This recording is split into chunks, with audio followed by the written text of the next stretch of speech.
bienvenue sur Agora l'émission.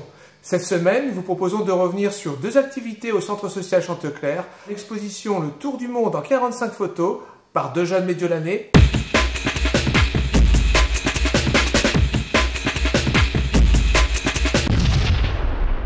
C'est une exposition donc, qui retrace le tour du monde d'un jeune médiolanais qui était accompagné par sa compagne donc, Marie. J'ai suivi pendant un an leur parcours sur toute la planète et pour valoriser vraiment le travail, la pédagogie ainsi que la philosophie qu'ils avaient pour ce voyage, on les a invités, donc la commune les a invités à exposer au sein du centre social pendant un mois, du 8 mars jusqu'au 8 avril.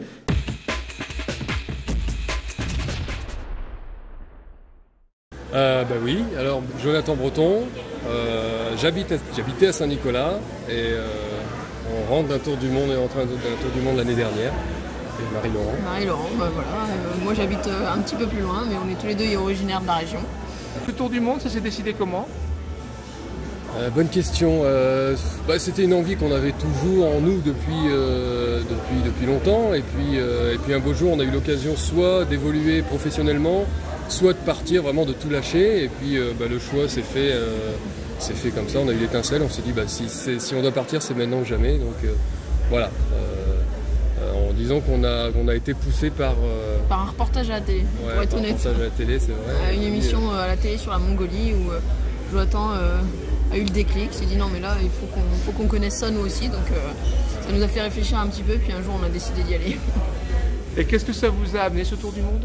Personnellement, on a découvert qu'on savait plus ou moins s'adapter finalement, même si on est assez citadin, on se rend compte qu'on a tous en nous les moyens de se débrouiller, d'aller à la rencontre des gens, d'aller demander son chemin, de demander pour dormir, demander où manger.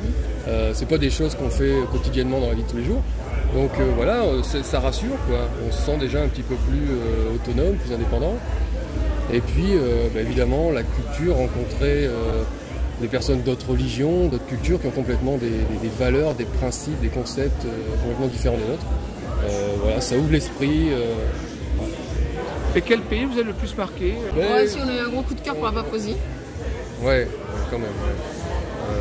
Il y a des pays comme celui-ci, la Papouasie-Nouvelle-Guinée, l'Inde évidemment, qui en met plein les yeux, le Népal, la Birmanie également, il y a un pays magnifique.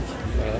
En général, plus le pays est isolé, est perdu, fermé, et plus les populations sont intéressantes et différentes de nous, comme je le disais, avec des valeurs complètement différentes.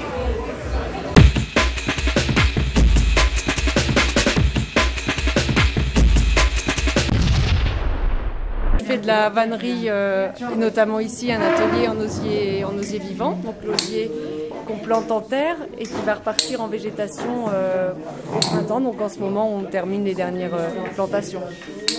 On va faire 3 étages sur une colonne comme ça et en principe peut-être pas 5 heures pile ça sera fini, mais pas loin. Et donc ensuite c'est replanté tout ça? Alors tout l'osier que vous voyez qui est en terre ici va repartir. Voilà, va se couvrir de feuilles comme ça, chaque tige va se couvrir de feuilles. Donc là c'est de l'osier qui n'était pas dans l'eau, donc ça fane un petit peu, mais dans ce principe-là, tout ça va repartir en feuillage. Donc il y a une partie qui est tissée, qui va tenir le travail, cette partie-là va sécher, et la partie, les brins dans la terre, va reprendre.